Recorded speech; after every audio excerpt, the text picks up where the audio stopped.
Il est 23h36, vous êtes sur la libre antenne jusqu'à 1h du matin et nous accueillons maintenant Marlène. Bonsoir Marlène. Oui, bonsoir, je vous remercie de m'appeler. Je vous en prie. Je voulais partager avec vous une histoire qui m'arrive en fin de compte et qui est absolument sidérante. Oui. Mais ce qui m'a décidé de vous appeler, c'est que vous avez eu un témoignage à peu près comme ça, il y a quelques semaines de ça, d'un monsieur qui avait Oui. été abusé de faiblesse par ses filles. Hein. Donc, Oui, je me souviens très je sais pas bien. voilà. Il avait Voilà. fait une attaque cérébrale, en tout cas rupture d'anévrisme, les filles en avaient profité pour vider sa maison, enfin vendre son entreprise. Enfin, c'est Voilà, c'est à terrible. peu près la même histoire hein, pour mon père. Et donc, je sais pas s'il écoute, mais je voulais le remercier parce que, en fin de compte, c'est beaucoup plus répandu que les gens peuvent se l'imaginer. Et donc, moi, psychologiquement, ça me laisse dans une situation vraiment difficile. Hein. Donc, je vous Quel âge raconte avez-vous Marlène? Excusez-moi, 50 ans. 50 ans, 50 d'accord, ans. ok. Oui, ouais. Et donc, je vous raconte en gros ce qui se passe. Hein. Donc mon père, il avait des très gros problèmes de santé. On habitait en région parisienne. Oui, Et il avait fait des AVC, crise cardiaque, diabète, cholestérol. Hein. Bon. Mais mes parents étaient encore mariés et ma mère s'occupait de lui. mhm, Mais en 2007, il décide de divorcer et ma mère, on lui accorde 189 000 euros de la vente de l'appartement. oui. Donc, mon père touche 10 000 euros et puis il nous annonce un jour qu'il veut partir retrouver sa famille en province, vers chez vous, là, euh, Vers chez nous. et vers chez vous en Normandie, Ah d'accord, par ok. là-bas. Parce que tout le monde ne sait pas que je suis en Normandie, donc... Ah, excusez-moi. Non, mais c'est Et bien. Donc en Normandie, ok. voilà, donc il décide pour retrouver son frère. Hein. Bon, alors on lui dit fais attention. Avec ma mère, on le regarde et on lui dit mais tu sais, fais attention, ils te veulent pas du bien ces gens-là. Tu Mhm. vas mourir. Bon, alors Tu vas mourir? Qui il lui dit part. ça? Moi et ma mère, on le regarde et on lui dit si tu vas là-bas, tu vas mourir. Ils vont Ah, te tuer. oui, Je sais pas pourquoi. mais vous disiez Je sais ça, pas pourquoi. vous le pensiez vraiment ou Ah, je le pensais vraiment, avec ma mère, on le pensait vraiment, parce que vu son état de santé, alors quand il allait voir sa famille en Normandie, c'était le Calvados, c'était le vin, c'était manger sans compter, et donc à chaque fois, il revenait, quand il allait en vacances, avant de décider de déménager là-bas, il revenait toujours malade. Mhm. Donc, donc en 2007, il décide de partir vivre là-bas. Bon, alors on n'a pas trop de nouvelles, hein. On n'a pas de nouvelles, je l'appelle, les choses avancent. Hein. Oui, Euh, et puis, en 2010, donc on lui a attribué un logement social et sa sœur décide de s'occuper de lui.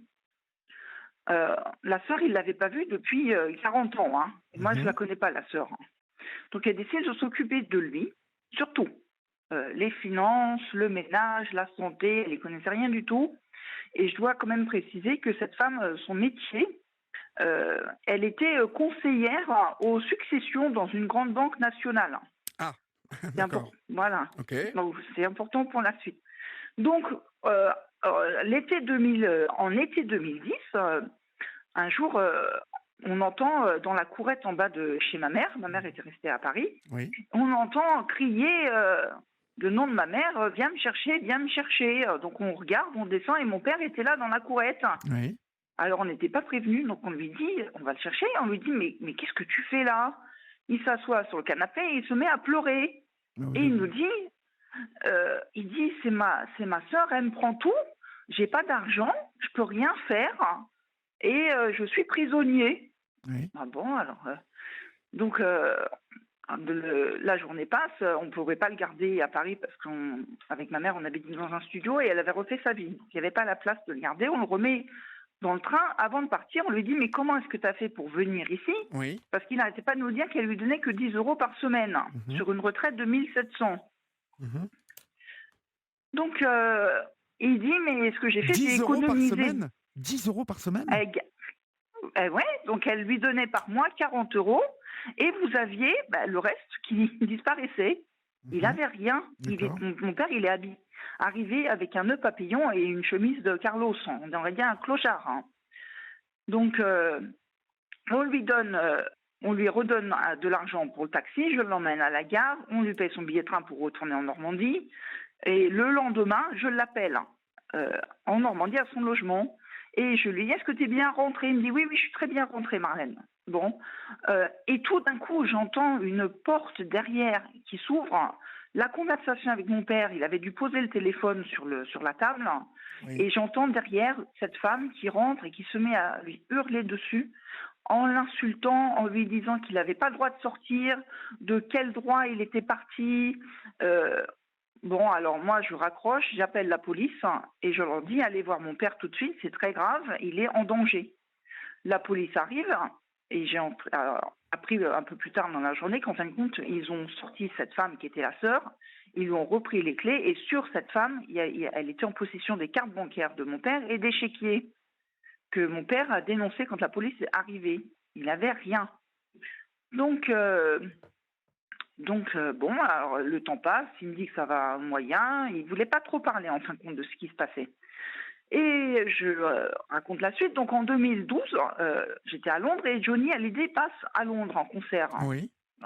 Incroyable. Donc j'appelle, je prends des places et je lui dis, mais viens à Londres, on va aller voir ça, ça va être formidable. Hein, parce que j'avais des places devant.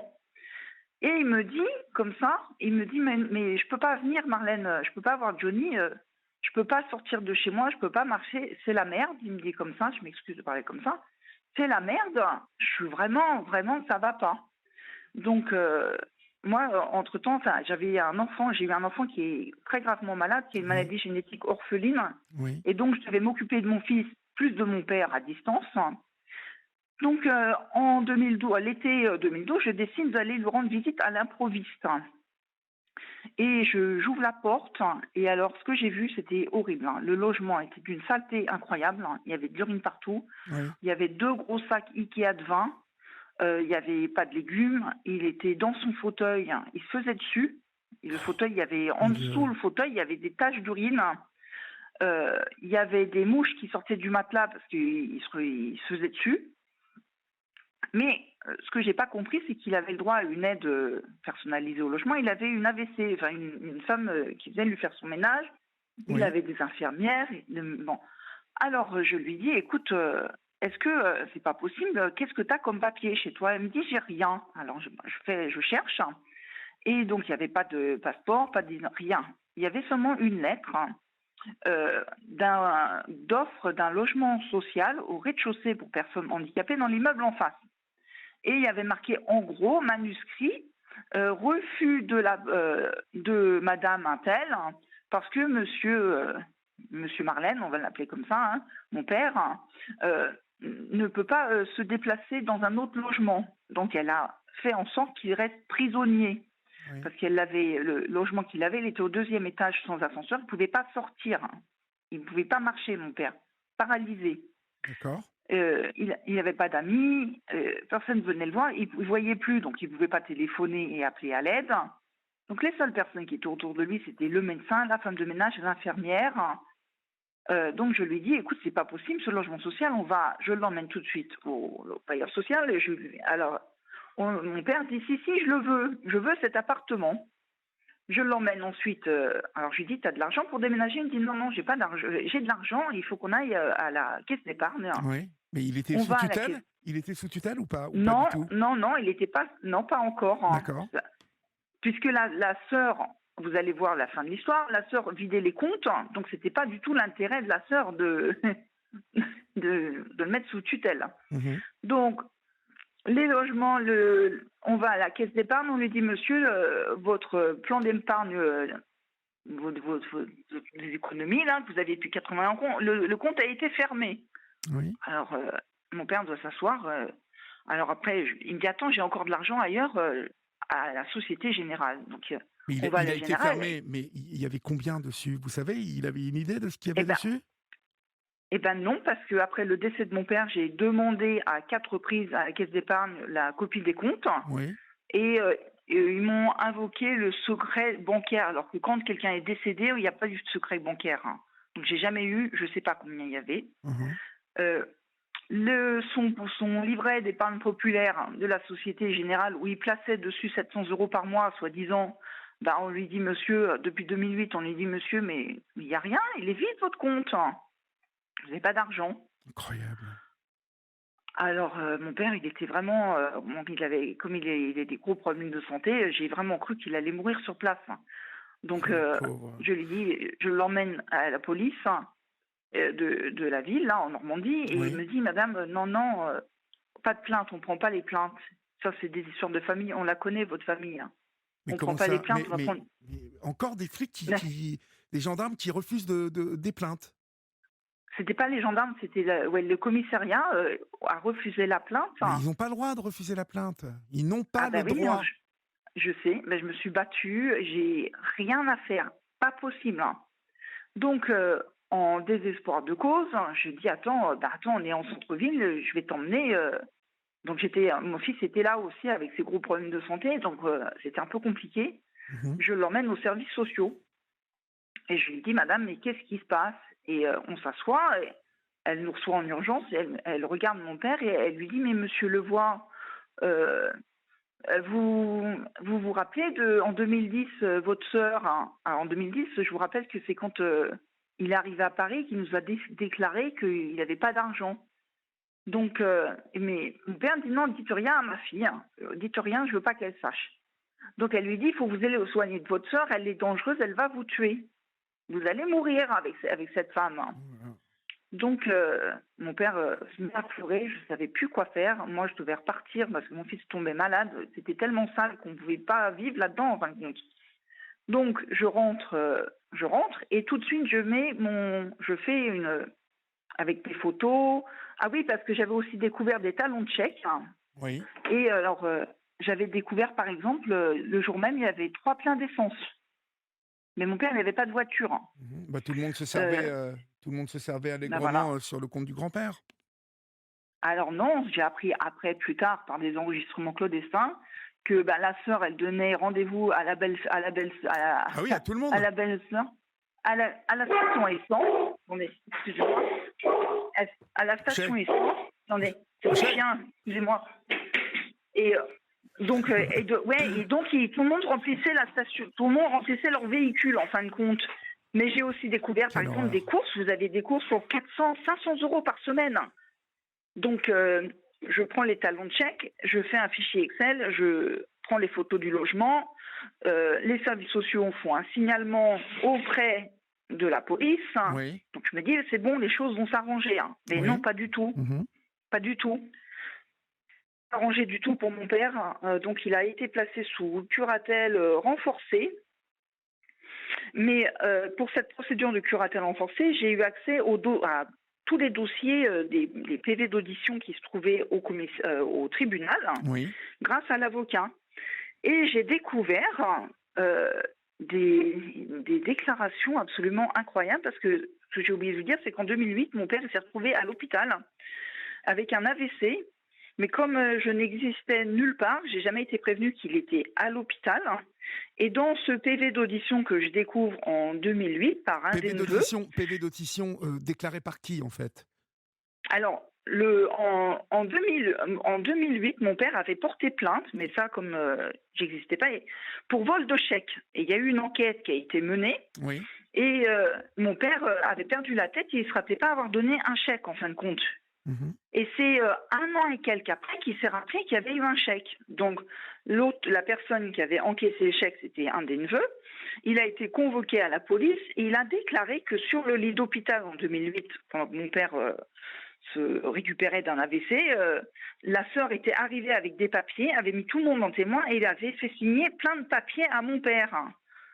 Mais il ne savait pas ce que c'était et que la sœur était en possession de tous les documents que j'ai obtenus après le décès de mon père. Oui. Incroyable, ce que j'ai découvert.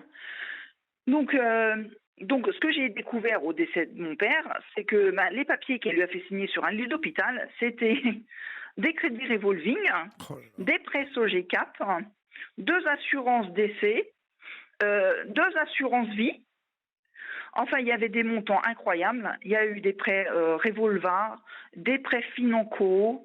Et au décès de mon père, j'ai obtenu tous les relevés de compte. Donc, j'ai passé du temps à tout obtenir. Et ce que j'ai jamais compris, c'est que mon père, il a bien trié l'argent. Enfin, il a bien signé des comptes. des prêts. Il a bien remboursé les traites, mais il n'a jamais touché l'argent. Donc vous avez un prêt de 2 400 euros, mais mon père n'a jamais touché les 2 400 euros. Mais par contre, pour les rembourser avec les intérêts, Ah bah là, c'est lui. Oui. Qui a voilà, fait tous ces prêts? C'est sa sœur? la sœur, hein. La C'est la sœur. sœur Hein. qui travaille dans une banque. Voilà. Et sur le lit d'hôpital, et alors, elle a eu l'eau. Franchement, si vous saviez à quel point ça me met en colère, hein, parce que moi, j'ai un enfant qui est malade, handicapé, et je supporte pas qu'on profite de gens vulnérables. Hein. Ah oui, Ça me rend malade. c'est dégueulasse. Et donc, elle lui a fait signer, elle a écrit une lettre de sa main, qui figure dans le dossier bancaire d'ailleurs, Oui. comme quoi monsieur Untel est actuellement, alors c'était une lettre, alors il y avait son nom, adressée à Madame X, alors il y avait ni le nom de l'agence, ni le numéro de compte, rien du tout, une lettre manuscrite, mais comme quoi mon père donnait entière procuration à sa sœur, Madame Untel, que mon père était à l'hôpital avec un AVC, mais qu'il pouvait ni écrire, mais qu'il avait toute sa tête. Et ni parler. Il ne pouvait ni parler non plus. C'était bien marqué sur la lettre. Donc si vous ne pouvez pas parler et pas écrire, vous ne pouvez pas donner, surtout après un AVC, vous ne pouvez pas donner votre accord. Hein. Ouais, C'était pas le premier AVC, c'était le 5e. Donc c'est pas possible. Et j'ai appris par la suite que mon père, il avait aussi une tumeur au cerveau. Donc il n'avait pas du tout pouvoir de signer tout ça. Donc, les choses avancent, je le fais placer sur curatelle renforcée, mais alors là, c'est comme vous qui fustigez l'ASE, mais la curatelle renforcée, ça a été une catastrophe. C'est une prison, c'est une prison, là. Alors, attendez, ce qui s'est passé... comme la sœur s'est occupée de mon père de 2008 à la date de curatelle renforcée en 2013, oui.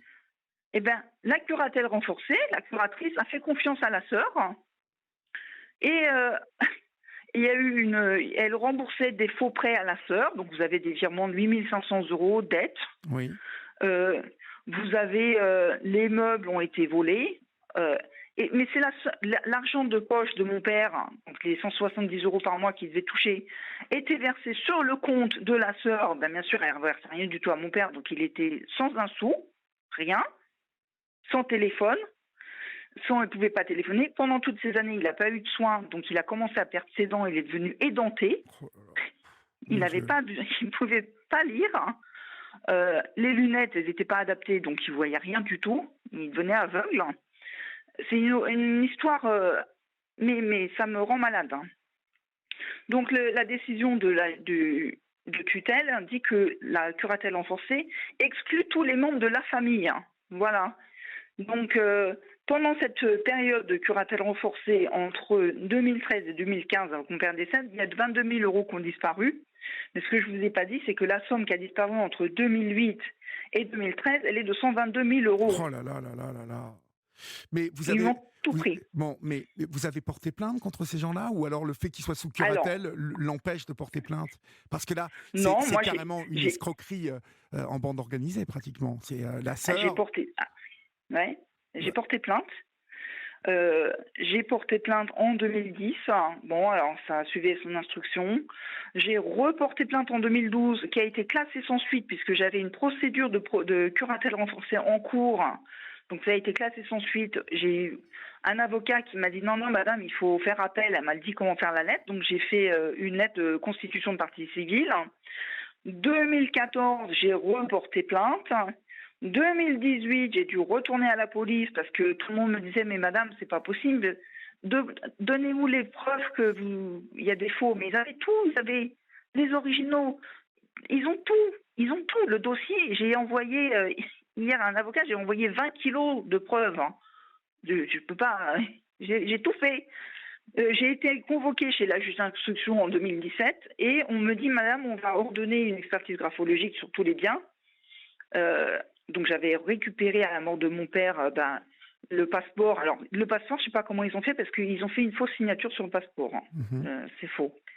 La pièce d'identité, c'est correct, mais ils ont grugé la carte de stationnement pour personnes handicapées. Et donc maintenant, je me dis que le faux sur le passeport, en fin de compte, quand ils faisaient les courses au supermarché et qu'ils dépensaient 400-500 euros par semaine, ils devaient utiliser sûrement le passeport. Hein. avec le faux pour que les signatures coordonnent en fin de compte sur les chèques. Vous voyez? Oui, je vois. Et donc, quand mon père est mort, j'ai eu accès au dossier et il y a quelque chose que je ne comprends pas, que personne ne peut m'expliquer. Ben, c'est que la sœur, elle a domicilié sa fille et mon père fiscalement au même domicile pendant plusieurs années. Mais alors, le relevé bancaire, il est à l'adresse dans une ville A, mais le chèque, il est dans une ville B à 200 km. Et ça a duré. Et pareil, inversement, donc il y a certains mois, vous aviez le relevé bancaire dans ville A, et de plusieurs mois, le relevé bancaire dans la ville B, et inversement, pendant des années. Et donc, j'ai obtenu, mon père en 2010 me dit, je comprends pas comment la fille, elle a pu s'acheter un appartement, elle sort de l'école, elle ne travaille pas. Faut pas chercher, voilà. Vous avez compris. Donc, ils se sont entretenus. Donc, mon père leur a payé toute la nourriture. L'argent du LEP, les épargnes de mon père, en fin de compte, en 2 ans, ça représentait 54 000 euros. Donc, je pense que ça a payé pour financer l'apport de l'un des appartements. Mmh. Et tous les économies de mon père, tous les mois, ça correspondait au remboursement des crédits immobiliers. Voilà. Donc, mon père est décédé en 2015, donc j'existais nulle part. Oui. J'ai pas été prévenue. J'ai appris dans le journal. Et quand vous regardez la vie dans nos cœurs, là, il y a bien marqué Madame Intel, donc la sœur, vous invite aux obsèques de machin, et sa famille. Mais moi, je suis fille unique, je ne figure pas. Je n'ai pas pu assister aux obsèques.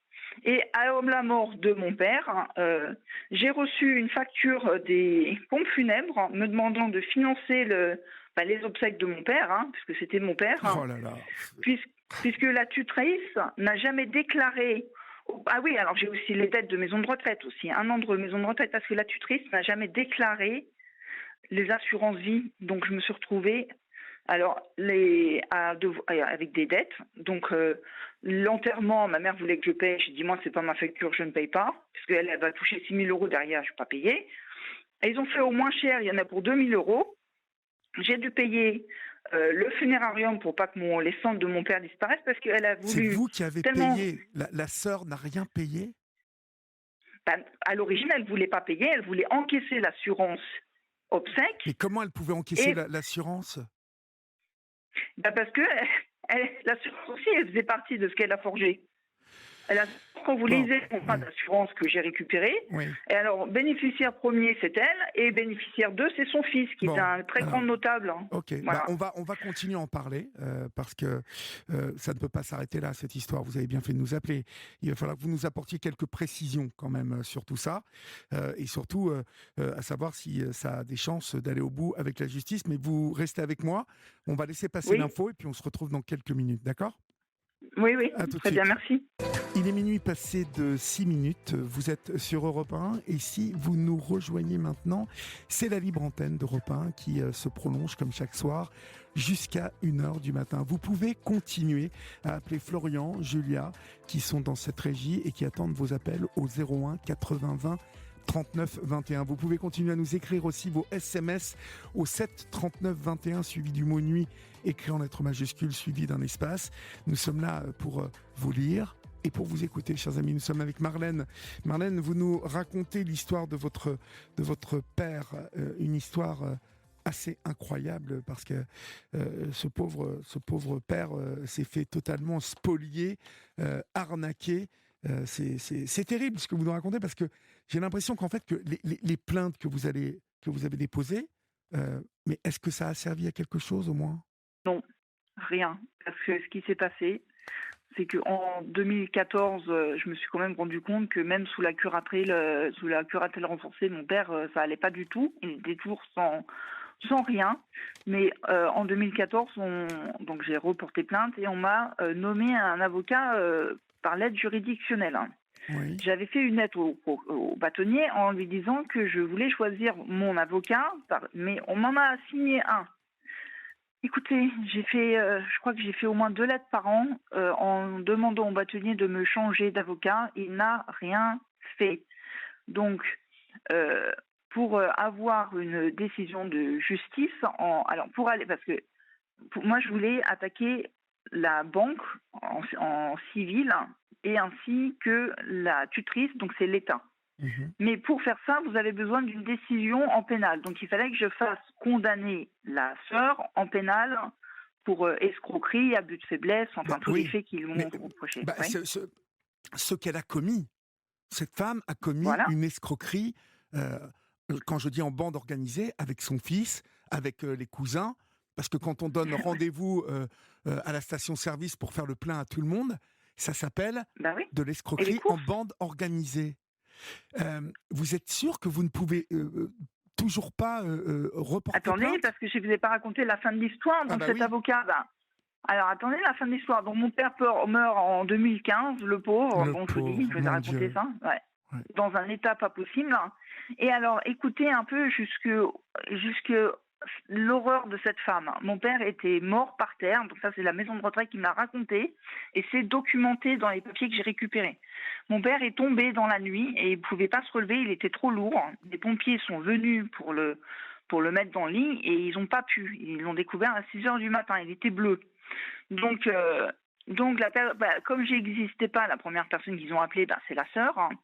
Et ils ont appelé, ils avaient le numéro de ma mère. Je rappelle la maison de retraite, je leur dis surtout mettez-vous tout sous séquestre. Vous mettez tout sous coffre. Et là, c'est un conseil que je donne à tout le monde, parce que la fin de l'histoire, parce que dans les documents que j'ai fait mettre sous coffre à la maison de retraite, il y avait la pièce d'identité, le passeport avec les fausses signatures, il y avait tout qui permettait de faire les expertises graphologiques judiciaires. Sans ça, je n'avais aucun dossier. Voilà.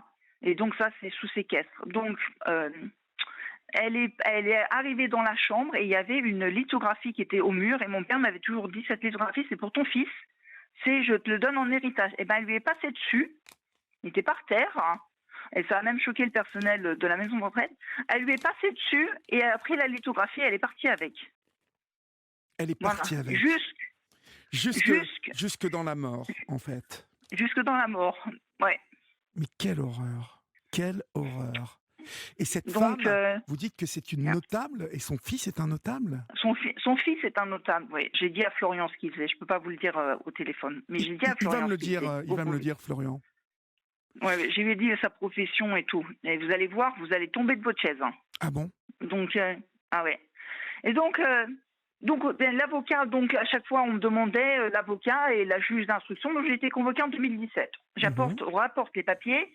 Je leur dis il faut faire les expertises graphologiques sur ces documents et s'il vous plaît récupérer les originaux des chèques à la banque.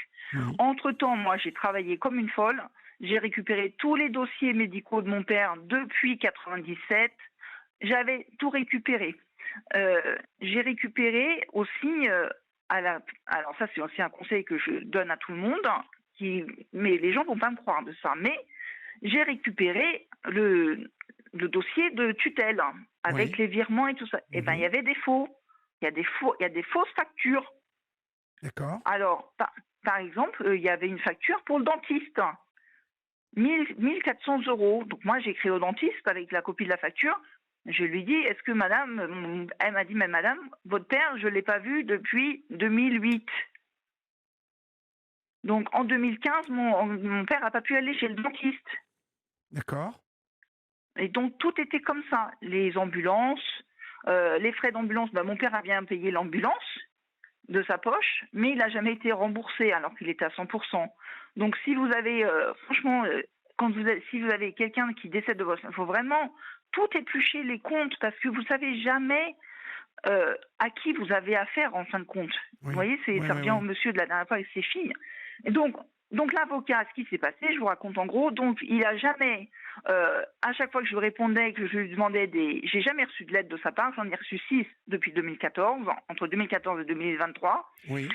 Et donc je lui ai écrit en septembre 2020, il me dit, madame, il faut renvoyer les papiers, encore. Non, je renvoie. Je le relance encore je le relance encore au mois d'octobre de cette année pour m'entendre dire, mais madame, je suis vraiment désolée, mais la sœur, elle est morte en juin 2023. Oh là là là. Elle est morte depuis 3 mois. Je ma procédure est éteinte. C'est fini. Je n'ai plus de recours. Rien.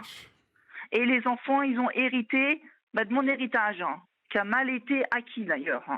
Mais, vous vous rendez compte un peu? Et vous êtes sûr que vous ne pouvez absolument pas récupérer quoi que ce soit?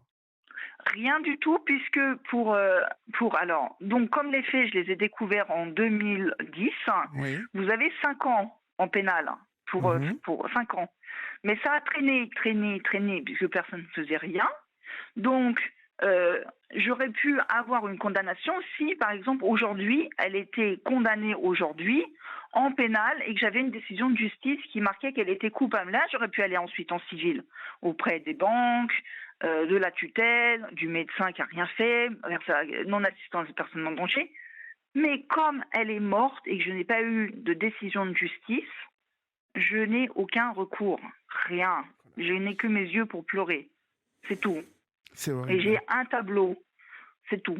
J'ai un tableau et la boîte que j'avais fait mettre à la maison de retraite avec le seul billet de 5 € que mon père avait sur lui, qu'il a voulu me donner quand je suis allée lui rendre visite à l'improviste à la maison de retraite. Mon père, je suis arrivée à la maison de retraite en 2015, juste avant qu'il décède, je ne savais pas. Il était sans dents. La tutrice disait à tout le monde disait, mais votre père adore la maison de retraite. Mon père, ils avaient dû le séparer parce qu'il a voulu se battre avec un autre bonhomme avec la canne. Oui. Mon père supportait plus. Et mon père supportait pas cet endroit, rien. Écoutez, je vais pas vous donner le nom, mais c'était, on va dire, le château. Mais quand je suis arrivée, c'était un mouroir. Ça sentait la mort. Ça n'avait rien d'un château, on est d'accord? Ah non, il y avait j'ai rien contre le personnel de ménage, mais il y avait des excréments sur les poignées de porte. Oh là là, mon Dieu. Et le pauvre, il est mort, alors qu'il avait de l'argent, il est mort dans la misère. Mon père, oui, dans la misère. Quand je suis arrivée, alors quand il est arrivé en 2010 à un police à Paris, il avait des vêtements. Et quand je suis allée en 2015, il avait les mêmes vêtements. Il avait pris 40 kilos. Il n'avait pas de vêtements, il n'avait pas de chaussures. Il n'avait rien. Et quand je suis allée voir mon père, il m'a dit, Marlène, je veux mourir. Je veux crever, il m'a dit. Je ne sais pas une vie. Avec ma mère, on a essayé de le faire changer de région, parce qu'elle est partie en province, en Bretagne. On a essayé, mais par tous les moyens de le faire partir. Mais on suppliait tout le monde. Impossible. Vous voyez, c'est scandaleux, c'est scandaleux. Et cet homme-là qui est un... attendez, je vais reformuler ma question. Cet homme... Qui est le fils qui est notable, ouais. Qui est le fils, mais laissez-moi vous poser la question très clairement. Lui, on est d'accord qu'au moment où sa mère monte toute cette arnaque en faisant profiter tout le monde des courses, en faisant profiter tout le monde des pleins, fait signer des assurances des crédits revolving à votre père, elle en fait bénéficier son fils. Et sa fille, parce que elle a acheté 3 appartements à son nom et elle a domicilié tout le monde. Elle, sa fille et mon père au même endroit, ils ont profité des revenus de mon fils pour avoir des crédits immobiliers. Mon père, il n'y habitait pas du tout. Puisque j'ai contacté les impôts, j'ai eu tout, même les caisses de retraite, elle l'a fait domicilier chez elle. J'ai les relevés Humanis, Arco, et mon père, il n'a jamais habité là-bas, c'est pas possible, à 200 km. Et donc, j'ai découvert ça à sa mort. Toute seule, je suis toute seule, avec un enfant handicapé, et vous savez, ce qui me fait de la peine, c'est que mon père, il n'a jamais eu justice, et moi, je me suis battue, des années, pour rien, 15 ans, 2008. Vous vous êtes battu avec une justice qui avait toutes les pièces justificatives de l'arnaque dont a été victime votre père, et vous n'avez pas eu de gain de cause. Non. Et alors... Et tout ça, c'était au tribunal de Caen, là-bas, en Normandie? De Coutances. De Coutances. Eh bien, super. Et ouais, donc le procureur, le juge d'instruction, c'est Coutances, et le tribunal, c'est quand j'ai écrit au procureur, j'ai supplié tout le monde, mais on m'a fait passer. Vous savez, je me demande si on m'a pas fait passer pour une dingue, parce que c'est une histoire tellement incroyable que les gens ne me croyaient pas. En fin de compte, j'ai raconté ça à ma meilleure amie après plusieurs années, elle m'a pas cru. Oui, non, mais je vais pas parler. Je veux bien vous croire, vous savez que personne n'a voulu vous croire. C'est tellement C'est tellement, vous savez, d'un seul coup, c'est de l'argent. Vous étiez la mauvaise fille qui voulait récupérer l'argent de son père. Sauf Et que, voilà. Et puis, sauf et que j'étais, c'était votre héritage que vous récupériez en plus. C'est, mais je, j'étais pas après l'héritage. Moi, je voulais que mon père, j'arrêtais, mon père, je l'ai enregistré à son insu. Il pleurait. Je ouais. l'ai filmé. Et je lui disais, mais parle, je vais t'envoyer, parle. Profite de cet argent, c'est ton argent. Mon père, il travaillait, il était boucher, il se levait à 4 heures du matin, il se couchait à 9 heures le soir. Je lui dis, c'est ton argent, t'as travaillé. C'était même pas pour moi. Rien. Moi, je voulais qu'il aille voyager, qu'il profite de sa vie et de sa retraite. Oui, vous Et à m'étonnez. la place, vous voyez, eh ben, la sœur, elle m'a laissé les cendres aussi, parce qu'elle a bien encaissé l'argent, mais elle l'a pas enterré. Donc j'ai dû aller au funérarium de Coutances pour chercher les cendres de mon père qui sont dans mon placard. Hein. Donc ça fait, je sais pas. Elle est même pas allée chercher les cendres de son frère. Non, elle voulait les mettre dans son jardin. Donc j'ai dit non, c'est pas la peine. Mais elle lui a même pas payé de sépulture. Hein. Il n'y Non, a mais pas de écoutez, dalle, rien. Il n'y a pas de rien, il n'y a rien. Rien. Mon père, il a rien. Moi non plus. Mais c'est pas l'argent. c'est terrible, c'est terrible. Et vous n'aviez pas d'argent. C'est pour ça que vous avez eu en fait que vous avez eu le l'aide juridictionnelle, pardon, parce que vous n'aviez pas d'argent. Total. Oui. Voilà. Et donc, j'ai appris maintenant. Donc, j'ai peut-être une dernière corde à mon arc, hein, mais je ne peux pas vous le dire par l'antenne. J'ai expliqué à Florian. Donc, je vous rappellerai avec ça. J'ai peut-être une dernière corde à mon arc. Oui. Et parce que je refuse de me laisser abattre. Je ne suis pas comme ça. J'ai pas fait tout ça pour rien. Mm-hmm. Vous voyez. Et donc, j'ai perdu le fil de ma conversation. En fin de compte, Non, vous me dites que vous avez encore une dernière arc à votre, enfin une dernière flèche pour votre arc que vous ne pouvez pas me révéler à l'antenne parce que vous avez décidé de ne pas laisser tomber. Parce que j'ai envoyé les dossiers hier en fin de compte, mais judiciairement parlant, j'ai tout perdu. Mais moi, ce que je voudrais vraiment insister auprès des gens qui ont des membres de leur famille, vraiment faites attention et quand personne, vous avez le droit de réclamer les dossiers, réclamez-les, vérifiez tous les comptes. Oui. Ça prend du temps, mais ça vaut le coup parce que jamais j'aurais découvert que mon père il avait été spolié d'autant d'argent. Ça lui rend rien, mais ils m'ont fait passer, vous voyez, en Normandie, j'étais la fille. Alors déjà, j'ai pas existé pendant des années. Sur tous les papiers, il n'y avait pas de fille. Oui. Et puis, et je m'occupais pas de lui non plus. Je m'occupe. Voilà. Oui, non, mais vous ne vous occupiez pas de lui, mais à sa demande. Hein. Il avait lui demandé à rejoindre son frère, sa sœur et tout ça. Donc ça, oui. Ça c'est pas de votre faute. Ça, c'est voilà, c'est juste que vous aviez vous êtes aperçu quand vous êtes vous avez voulu l'emmener à ce concert de Johnny, qui vous a dit qu'il pouvait pas. Le jour où vous l'avez vu débarquer avec sa chemise de Carlos chez vous, vous êtes avec aperçu que... le papillon. Là, on s'est dit avec ma mère, on s'est dit c'est pas lui, quoi. Vous voyez, quand vous connaissez les membres de votre famille, quand vous voyez quelqu'un habillé comme ça, vous vous dites c'est pas possible, mais jamais de la vie il aurait mis ça. Vous voyez comment j'ai découvert les choses, quoi. Oui, et après, je vois parfaitement. Je vois parfaitement ce qui a pu se passer. Mais sous tutelle, vous savez, ce que j'ai découvert, c'est immonde. C'est vraiment pourri, hein, pourri. Donc, par exemple, quand ils l'ont mis sous maison de retraite, oui. Si je peux vous raconter ça rapidement, c'est important aussi. Donc, la tutrice n'a pas résilié le logement qu'il avait, tout de suite. Oui. Donc, mon père, il a payé 11 mois de loyer, 11 mois de facture d'électricité et 11 mois de facture de gaz. Alors, il y a une facture de gaz qui est à presque 500 €. Mais mon père était en maison de retraite. Mmh. Voilà. Donc ça, il y a eu les meubles, donc il fallait faire un inventaire des meubles. Mon père me dit, moi je veux y aller. Alors j'appelle un avocat à Coutances, je lui dis, est-ce que vous pouvez me représenter mon père, aller avec lui. Et donc dans les comptes rendus de gestion, il y a bien marqué, je voulais y aller. Et elle a refusé que je me présente. Mais quand vous regardez la décision du commissaire-priseur, la personne a le droit de se faire représenter, non de justice, la personne sous tutelle a le droit de se présenter, mais elle a refusé. Parce que vous voyez, la lithographie qui a été volée pour mon père, hein, oui. Mais ils ont marqué que c'était un tableau sans valeur. Hein. Bah tiens. Les meubles, il y avait des meubles Louis XV. Non, il n'y avait rien. Et ils ont osé m'écrire après avec l'inventaire pour me demander si je voulais racheter les meubles de mon père. Hein. Ils ont eu le culot de vous demander ça? Oui, et j'ai l'email, hein, j'ai tous les écrits. Tout ce que je vous raconte, j'ai tous les écrits. J'ai tout.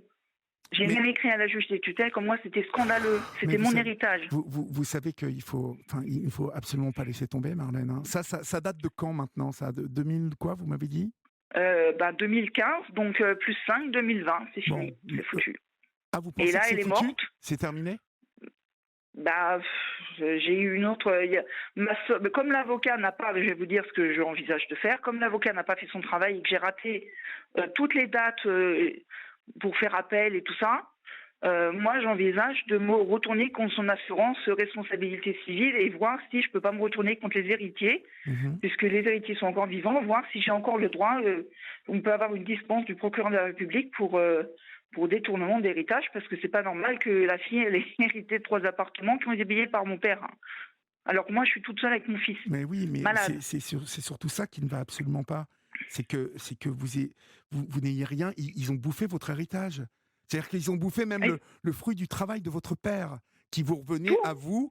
Vous avez un frère, vous m'avez dit, c'est ça? Vous Non, êtes, non, non, je suis toute seule, je suis fille unique. ah, J'ai un fils, vous êtes c'est tout. fille unique, d'accord, d'accord. Oui, fille unique. Vous voyez, donc les gens, je vous apportais mon témoignage, je suis désolée, c'est pas très gai, mais c'est vraiment pour les gens qui ont des gens. Mais vous avez même pas besoin d'être âgé, quoi. Mais tout ce qui est ça, quand vous avez quelqu'un qui est décédé, demandez les comptes. Alors la banque, ils ont quand même reconnu. Au début, ils ne voulaient pas reconnaître rien du tout. Puis après, j'ai écrit au médiateur, je me suis battue.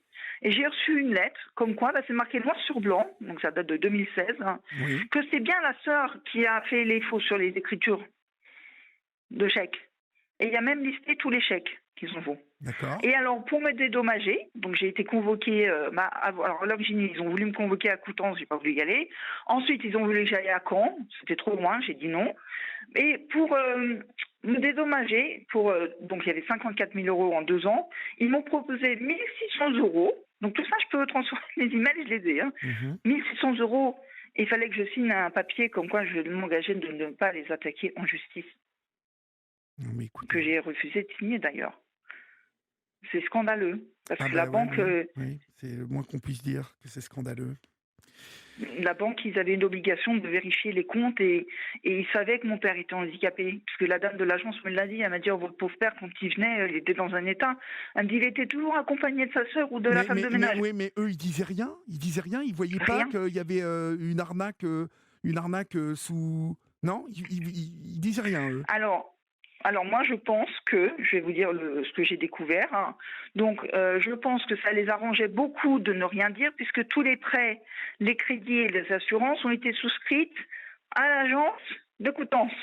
Donc ils bénéficiaient Ouais, de ça, bah en oui, fin ils de faisaient des compte. Il y ronds. avait voilà, Ils faisaient des ronds avec voilà. ça. Voilà, ouais. Et puis les appartements qui ont été achetés au nom de la fille, c'est la Société Générale qui accordait les prêts. Donc je pense que ça les arrangeait beaucoup.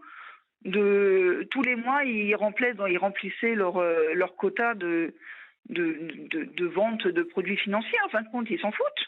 Mhm. Ils sont fichés. Et ils ont même reconnu quand même que le médiateur de la banque m'a quand même reconnu que quand mon père était en 2008 sur le lit d'hôpital, ils auraient quand même dû envoyer un huissier et un expert médical pour voir si mon père était vraiment toute sa conscience et que la lettre n'était pas valable. On ne signe pas une lettre comme ça, sans numéro de compte, sans adresse, Madame X, et c'est tout, quoi. C'est trop facile. Hein. Mais de toute façon, je pense qu'ils ont bien étudié le fait que finalement, cet homme, il était accompagné de votre sœur, qui visiblement était De une. sa sœur, ouais, sa sœur, Oui, ma tante. donc voilà, Ouais. mais de sa sœur, mais qui était quand même quelqu'un de connu, visiblement. Vous me disiez que c'était une notable. Ah oui, puisque de par sa profession, tout le monde la connaissait. Hein. D'accord. Mais Donc, conseillère financière aux successions, je sais pas à Coutances, c'est dans une autre ville, mais bon, en général, tout le monde vous connaît, quoi. en tout Mais vous cas, savez ce qui... vous êtes plutôt Hein, respecté voilà. quand Et son vous fils faites ce aussi. genre de choses, bien sûr. Et la femme du fils aussi, elle est Mhm. Alors, respectée. je sais Parce qu'ils sont maintenant, tous dans... Voilà. Florian m'a dit quel poste il avait. Oui, il a un gros poste sur Caen. Voilà. Euh, Voilà. il a un poste très respectable, ce monsieur.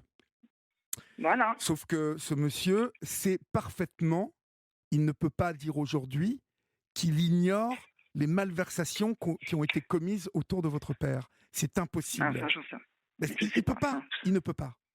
Il ne peut pas. Écoutez, s'il a touché de l'argent, on touche pas de l'argent comme ça sans savoir d'où il vient. Vous voyez ? Même si c'est votre mère qui le donne, parce que en plus, vous savez, on n'a pas le droit de donner de l'argent comme ça, même quand on est les parents à nos enfants. Il y a une somme, vous savez, chaque année, c'est contrôlé, tout ça, parce que l'État. Oui, les donations, les donations. Parce que l'État, il n'oublie pas de se servir, au passage. Donc, faut pas oublier ça. Donc, tout est fait pour nous piquer un maximum de ronds, de toute façon. Donc la fille qui avait acheté 3 appartements, et en fin de compte, quand la mère, elle a été mise en examen, elle n'est pas en examen, elle a été citée comme témoin assisté, comme elle était vivante. Oui. Et j'ai contacté le cadastre, mais tout a été vendu, dites donc. Et alors, attendez, en 2019, la mère, pour se substituer, alors en 2019, je finis avec ça, août 2019, j'ai appris qu'elle avait été convoquée chez la juge d'instruction pour une audition, pour s'expliquer sur les faits que j'avais remis sur la table. Oui. Mais je reçois une lettre de l'avocat en me disant: je suis vraiment désolée, Marlène, mais elle est partie vivre à l'île Maurice, la sœur, avec sa fille. Donc elle ne peut pas se présenter. Ah ouais, puis à l'île Maurice, vous savez combien ça coûte l'île Maurice ? J'ai appelé un avocat à l'île Maurice. Il me dit: madame, si elle est vraiment résidente à l'île Maurice, il faut que la juge demande sa copine résidente, c'est sa truc d'imposition. Alors, comme elle était partie avec la fille, soi-disant, moi j'ai fait tous les réseaux sociaux. Oui. Vous saviez où elle était, la sœur ? Non. En Normandie. Et la fille, elle est à Paris, dans le Marais. Ils sont jamais partis. Ils se sont substitués à la justice. Oui, ils se sont déclarés en fait à l'île Maurice, mais en fait ils étaient restés en France. Ils étaient restés quasiment sur le palier de la juge d'instruction. Oui, mais comme qui n'a pas fait d'enquête. Vous savez, comme Isabelle Adjani a déclaré une. Vous avez vu, elle a été condamnée là, même si elle Non, j'ai pas vu ça. Elle a déclaré une résidence au Portugal. Portugal, bien connu pour les avantages fiscaux qu'on peut avoir, mais sauf qu'il faut y passer 6 mois de l'année au Portugal si on veut être exonéré des impôts. Bon, je suppose qu'il a été prouvé qu'Isabelle Adjani, même si elle aime les plats et la gastronomie portugaise, ne passait pas 6 mois de sa vie au Portugal. Donc, mais ça, mais c'est les impôts. Si la juge avait fait son travail. Mais les impôts vont chercher tout ça. Oui, mais moi, dans mon dossier, dans mon cas, j'ai dû faire une lettre à l'avocat et la juge d'instruction avec les photos de la fille, l'adresse, son adresse email, son adresse postale, tout. C'est moi qui l'ai retrouvée en leur demandant de vérifier après des impôts où est-ce qu'elle était domiciliée. Vous croyez qu'ils l'ont fait ? Mais bien sûr que non. Bien sûr que non. D'accord, ils l'ont On pas a fait. osé me dire. Ils m'ont dit que mon dossier, il n'était pas prioritaire dans le dossier de la juge. Donc mon dossier, il était dans une pile. Et l'avocat qu'on m'a donné sous l'aide juridictionnelle, à chaque fois que j'allais lui rendre visite en Normandie, mon dossier, il est dans une pièce au rez-de-chaussée, fermée à clé. Et quand je l'appelais pour avoir des nouvelles, il me disait alors madame, quoi de neuf sur votre dossier ? Mais j'ai un jour, je lui ai dit: mais c'est à vous de me donner du neuf, pas à moi de... Incroyable. Mais voilà. C'est incroyable ce que vous nous racontez. Je suis vraiment désolée j'ai pas plus comblé l'ambiance. Mais vous savez, il y a plein de textos de personnes qui écrivent et qui sont bouche bée de vous entendre dire ça. C'est-à-dire qu'aujourd'hui, mais clairement, je vous le dis, en France, on peut escroquer en ayant l'espoir de ne jamais être inquiété par la justice. Mais là, c'est carrément ce qui s'est passé. Oui, je veux bien vous croire. Je veux dire, je ne vais pas vous raconter ma vie, mais moi, je me suis fait escroquer il y a 8 mois. Est-ce que vous pensez que j'ai la moindre nouvelle de la justice ? Non. Rien. Non. Et l'escroc qui m'a donc escroqué, on sait où il habite, on sait où il est a été condamné plusieurs fois, mais tranquillement, il est tranquille chez lui, peinard. Parce qu'il sait qu'aujourd'hui, il y a peu de chances qu'on le poursuive. Parce que c'est le souk intégral. Voilà. C'est vraiment... Moi, j'avais de l'espoir quand il y a eu Dupond-Moretti qui a été élu ministre. Je me suis dit, oui, au moins il connaît la justice, il a fait du droit pénal, et puis en fin de compte, il fait rien du tout, quoi. Il est comme les autres. Moi aussi, beaucoup. Je suis désolée s'il m'écoute, mais... J'ai porté beaucoup d'espoir sur ce ministre. Bon, il a quand même fait de bonnes choses, mais il a beaucoup de travail en même temps. On ne peut pas tout remettre sur les épaules d'un seul homme, vous voyez, parce qu'il y a toute une machine derrière qui fait que c'est pas non plus d'une évidence C'est pas non plus d'une évidence à 200%. Il y a toute une machine à faire marcher. Vous voyez, il y a un engorgement. Mais les juges d'instruction, vous trouvez ça normal qu'au tribunal de Coutances, ils étaient 2 pour toute une région avec des assassinats? Voilà, ils sont 2. Voilà, c'est ça le problème. Donc on m'a dit, moi, votre dossier, j'ai même la lettre de l'avocat, je l'ai retrouvée parce que j'ai dû refaire mon dossier pour l'envoyer à un autre avocat pour essayer de récupérer mon argent par l'assurance de celui qui n'a rien fait. Oui. Voilà, on verra bien. Et c'est marqué clairement que si je voulais changer d'avocat, j'avais qu'à lui payer ses frais alors que j'ai une aide juridictionnelle totale, donc je ne devais rien du tout. Donc il m'a pris en otage, il m'a menti. Et que de toute façon, la juge d'instruction, ça ne l'intéressait pas beaucoup, hein, au vu des pièces, et puis qui pense que mon dossier ne tient pas la route. Alors franchement, et c'est moi qui ai tout fait.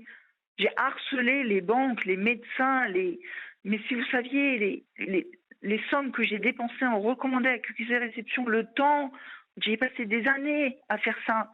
J'ai fait tout un fichier Excel à détailler chaque transaction, un par un. Tout, j'ai tout fait pour rien. Ouais. Rien. Donc rien, et vous nous racontez une histoire qui est totalement scandaleuse et qui, avec un peu de volonté, aurait pu être mise en lumière sans problème. On est d'accord? J'ai porté plainte en 2008, 2012, 2014, 2018. Je me suis présentée chez la juge d'instruction 2017. On m'avait dit, madame, on va vous convoquer l'année prochaine et on aura les résultats d'expertise graphologique. Donc, dans le dossier, le greffier, il a bien marqué, parce que le but de mon dossier, c'est ça. C'est des expertises graphologiques sur tous les faux. Demander expertise graphologique, hein, mais ça n'a pas été demandé. J'ai retrouvé mon carnet d'école par pur hasard en faisant des cartons de 1988 avec la signature originale de mon père avant les AVC. J'ai transmis sous scellé. Mais on m'a même pas répondu en disant qu'on a bien reçu mon papier, quoi. Rien. L'avocat me disait toujours, oh oui, on va faire le point téléphonique, hein. Bon, on se rappelle le mois prochain. Mais j'ai pas reçu une seule lettre de l'avancée de mon dossier. Donc, pour moi, il a rien fait. Parce qu'un avocat, il est censé vous donner en pénal des nouvelles de votre dossier tous les 6 mois. Il est censé vous écrire pour vous dire où est-ce qu'on en est. Rien. Je l'ai harcelé. Que dalle. Rien. Ouais. Voilà. Nada, comme on dit. Nada, que dalle. Et après, on va vous dire mais non, qu'on s'occupe de vous, qu'il n'y a pas de problème, mais non. Ça, tout ça, c'est des conneries. Mais donc, par l'histoire de mon père, j'ai tout vu. En fin de compte, j'ai vu la maltraitance de la famille. J'ai vu la femme de ménage. Elle était payée, donc elle disait rien. Je crois qu'à Noël, ils ont fait 1100 € d'achat de vin aussi. Donc, je pense qu'ils ont. Ah non, mais eux, ils se sont servis. Je vais vous dire de ce que vous nous racontez. Ils ont passé un bon Noël, eux. Hein. Ouais. Mais c'est ce qui est fou, si vous voulez, dans ce que vous nous racontez, c'est de voir l'absence totale de morale de ces gens. L'absence totale de malin. Ça fait de la peine et ça donne de la colère. Parce que ces gens-là, aujourd'hui, même si elle est morte, lui, il sait. Et puis, il sait aussi que c'était votre héritage. Il sait tout ça. Mais il a jamais été embêté. Ils n'ont pas besoin.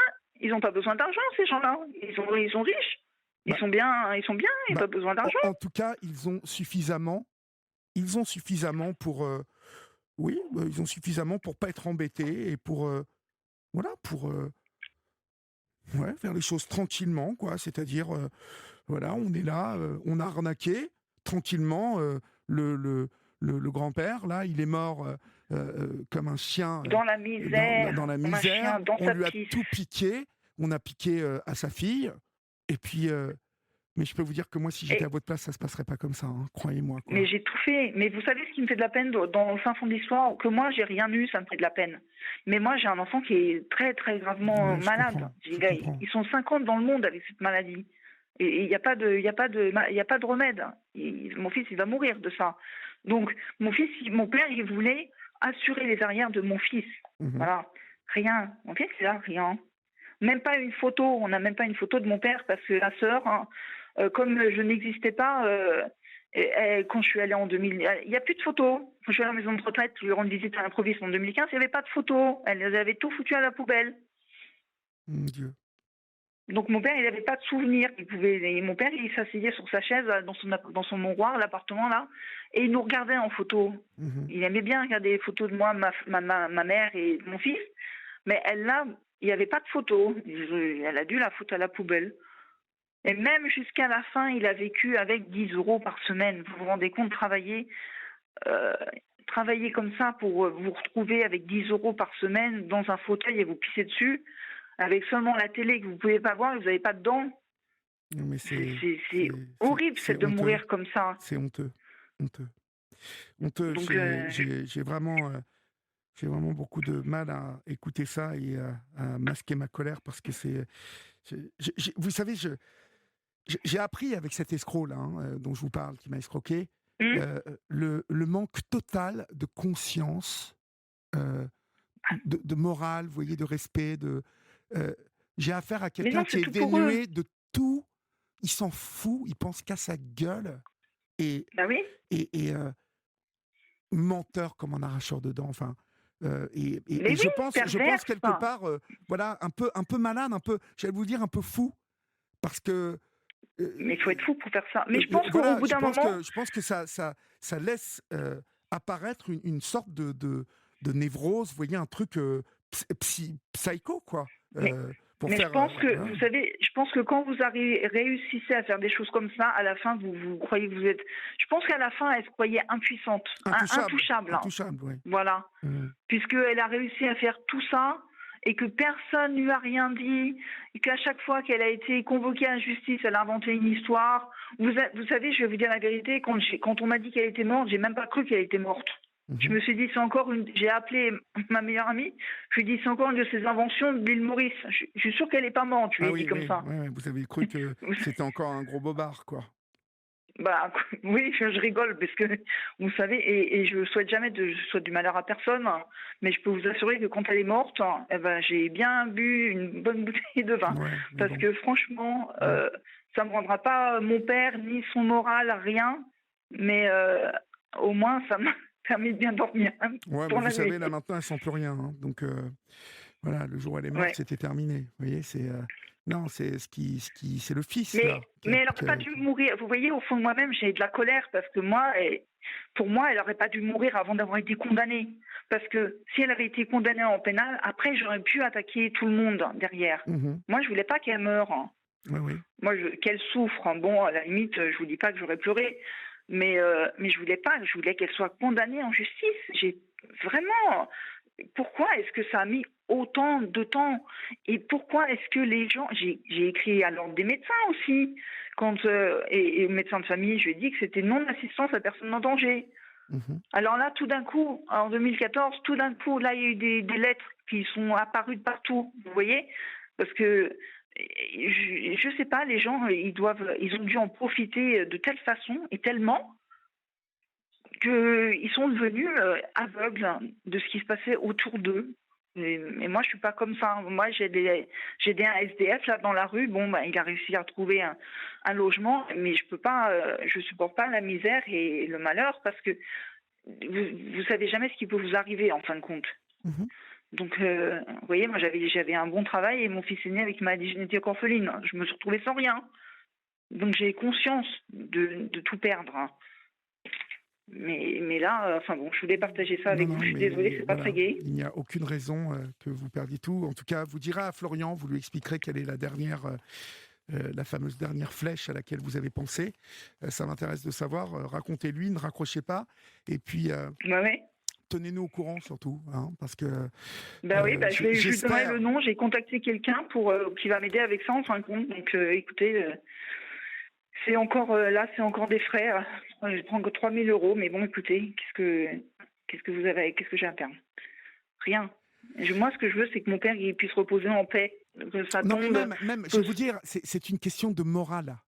Vous voyez, la morale. Moi, vous savez, dans l'histoire du mec qui m'a arnaqué, je vais m'en remettre. Je m'en suis remis là déjà. Mais il est hors de question que je laisse passer ça. il est hors de question qu'il ne se passe rien. Vous savez ce que j'ai dit à Florian? J'ai dit, vous savez, et avec ma mère, on l'a pensé fortement. On y pense encore. On se dit, mais si elle a fait ça je vous jure, on y pense tout le temps. Si elle a osé faire ça à son frère, que soi-disant elle adorait tellement, mais moi je vous dis, elle a fait ça à d'autres, ses clients dans la banque, elle a bu les. C'est pas possible quand vous avez une morale comme ça. C'est fort possible ce que vous dites. C'est fort possible. Il y a des chances. Mais les gens sont maintenant décédés, il n'y a pas de famille, donc il y a prescription. Donc elle a dû. C'est trop tard maintenant, mais c'est pas possible, quoi. Donc je donne vraiment. Il y a un SMS de souche normande, pardon. Ma grande sœur s'est arrangée pour m'arnaquer une partie de mon héritage, alors que j'ai des ressources minimum. C'est une parvenue et une escroc familiale. Il est possible que la banque ait fait un signalement au procureur et sur le procureur et que le procureur ait classé le dossier. Il y a des procédures en interne qui ne sont pas communiquées aux clients. C'est Emmanuel qui nous écrit ça. Ah bah, bon, je ne sais pas, parce que moi, le médiateur, quand il m'a écrit, avec l'historique, parce que je ne me suis pas laissé faire, j'ai fait au moins 4 lettres, et il ne m'a pas marqué qu'il y avait de procédure interne. Mon père était déjà décédé, donc il n'avait pas le droit de me cacher rien du tout, mais il n'y avait rien marqué comme quoi ils avaient fait une procédure interne. Moi, donc, je veux dire, je doute franchement que ces gens-là soient passés au travers des gouttes sans avoir... Avec le poste du fils, on peut penser qu'à un moment, ça n'aurait pas été une bonne publicité pour l'administration française de voir un escroc comme cet homme-là avoir mais même elle, un vieillard. Mais même elle, vous imaginez, parce que moi, vous savez, ce que je voulais le plus que tout, donc c'était qu'elle soit condamnée, mais moi je voulais aller à la manche libre avec mon histoire et la nommer dans la presse publique, qu'ils invitaient au procès, parce que ça, elle était tellement, je l'ai jamais vue, j'ai vu que sa carte d'identité, mais elle était tellement méchante et elle faisait tout comme ça en cachette que de lui mettre la lumière dessus et de l'exposer avec le fils et la fille et la belle-fille aussi qui a un très gros poste. La honte, ça aurait été la honte pour cette famille. Et c'est la seule chose que je voulais, que je n'aurais jamais. Je vois ce que vous auriez pu faire, mais le problème, c'est que voilà, personne n'a bougé pour vous. Et vous savez pourquoi? Non. Parce que vous êtes une petite. Vous êtes une faible. À Paris? Non, voilà, vous n'avez pas d'argent. Vous avez eu un avocat qui ne s'est pas occupé de vous. Voilà. Il a été, c'était l'assistance judiciaire là, enfin Voilà, exactement. Voilà, personne s'est occupé de vous, l'aide juridictionnelle. Bon, généralement, vous pensez qu'un avocat se bouge pour une affaire comme ça? Il a été plaidé, il a rien regardé du dossier, et puis il a pris ses 700 balles et puis au revoir. Hein? Ou ses 500 balles, je ne sais pas combien c'est, il me semble que c'est la personne, 500, quand ma plainte a été classée en 2014, je suis allée voir Maître Novakovic, je me permets de la nommer, et cette femme, elle a été formidable. Donc elle m'a reçue gratuitement, parce que j'étais dans un état pas possible, et c'est elle qui m'a dicté la lettre pour faire vous savez, la lettre de partie civile, là, pour pas laisser tomber. En fin de compte, c'est grâce à elle que mon dossier a été rouvert. Sinon, c'était fermé. Ah ouais. Et donc, si j'avais eu l'argent, donc elle prenait énormément d'argent, elle m'a dit, je suis désolée, je peux pas vous aider parce que vous n'avez pas les moyens. Mais c'est vrai que on en revient toujours au même, c'est l'argent. Mais bien sûr, c'est l'argent. Bien sûr. Si vous croyez qu'un procureur, si vous vous retrouvez avec un cabinet comme Dupond-Moretti qui vous défend, et qui, sur une histoire quand même, où on parle d'une somme quand même entre 300 et 400 000 euros en tout, hein, entre tout ce qui a été dépensé, les comptes qui ont été vidés, les emprunts qui ont été faits, on est à combien? Là, beaucoup plus, parce que alors la fille a un des appartements qu'elle a vendu récemment, et j'ai regardé, et il est à 6 000 euros le mètre carré. Hein. Bon, vous et voyez... donc c'était un lot avec 3 appartements. Et une cour, vous voyez, une grande cathédrale. Donc, vous voyez, on est sur 600 000 euros ou 700 000 euros. Hein? Ouais. Et aujourd'hui, en France, on peut se faire arnaquer de 600 000 ou 700 000 euros sans que un procureur bouge. Voilà. Et mon père a eu de la chance. Il faut que vous le sachiez, vous qui nous écoutez. Il faut que vous sachiez l'état dans lequel se trouve ce pays. C'est ça qui se passe. C'est pas autre chose. c'est pour ça que je dis aux gens de bien vérifier, parce que mon père a eu de la chance, entre guillemets, que j'adore le droit et la banque, et j'adore faire ça, malheureusement. J'ai pu faire ça, et que j'ai pu le défendre. On n'est pas habitué. Mais sinon, le nombre de gens qui meurent sans famille, spoliés.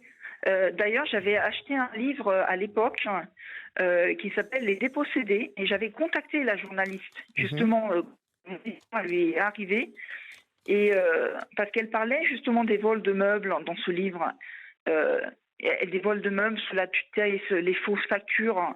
Mais à l'époque, mon père n'était pas décédé, donc quand j'ai lu ça, moi, j'y croyais pas. Et c'est une fois qu'il est mort que je me suis rendu compte que tout ce qu'elle disait, cette journaliste, c'était absolument sidérant. Et j'incite vraiment tout le monde à vraiment vérifier quand une personne décède. Je sais que vous êtes dans le deuil, mais vous voyez, moi, si j'avais pas eu la force d'esprit de dire non, je me serais retrouvée à payer Alors, j'ai dû payer l'EHPAD. Bon, il y avait un petit peu d'héritage, il y avait 3 000 €. Donc, ils m'ont sucré mes 3 000 € d'héritage pour payer l'EHPAD. Bon. Mon Dieu, mais je me serais retrouvée avec les 6 000 € de factures aussi d'enterrement. Enfin, je me serais retrouvée avec des dettes. Mais ma mère m'avait dit, mais Marlène, paye, c'est ton père. Je lui ai dit non. Moi, si tu vas prendre un crédit de voiture, je ne vais pas te rembourser ton crédit. C'est pas mon crédit. C'est un contrat entre les pompes funèbres et elle. C'est pas à moi de payer. Donc, je suis restée stoïque. Et j'ai pu, sous le mois, me remettre la tête au froid, en fin de compte, vous voyez. Mais là, le fait qu'elle soit morte maintenant, toutes mes émotions sont en train de revenir. Oui, oui. Parce que j'ai mis ça au fond de moi-même pendant des années. Mais oui, puis à chaque fois que vous allez affronter une période difficile avec votre enfant, vous verrez que ça remontera. Parce que le jour où vous aurez besoin d'un peu d'argent pour affronter une période difficile, vous repenserez à ce mec-là qui vit encore à Caen, qui profite de votre argent, à la fille qui est installée tranquillement avec votre argent. Voilà. Mon fils a failli mourir. C'est pour ça que, voilà, ne laissez pas tomber, parce que si ça pose un problème et si vous devez trouver un avocat, nous, on vous aidera à trouver un avocat. Je vous le dis. Si ça n'est pas trop tard, si c'est pas encore comme on dit, sous prescription, ou c'est ça. Je vais expliquer à Florian. J'ai trouvé quelqu'un le mois dernier, en fin de compte. Parce qu'il y a Charles qui attend depuis maintenant un quart d'heure. Donc je suis désolée. Je vous remercie de votre temps. Je vous en prie. De votre écoute. Et puis courage à vous. Et je vous souhaite une bonne soirée. Vous aussi. Et puis vraiment, on laisse pas tomber. D'accord ? Je dirai où. Au revoir, Marlène.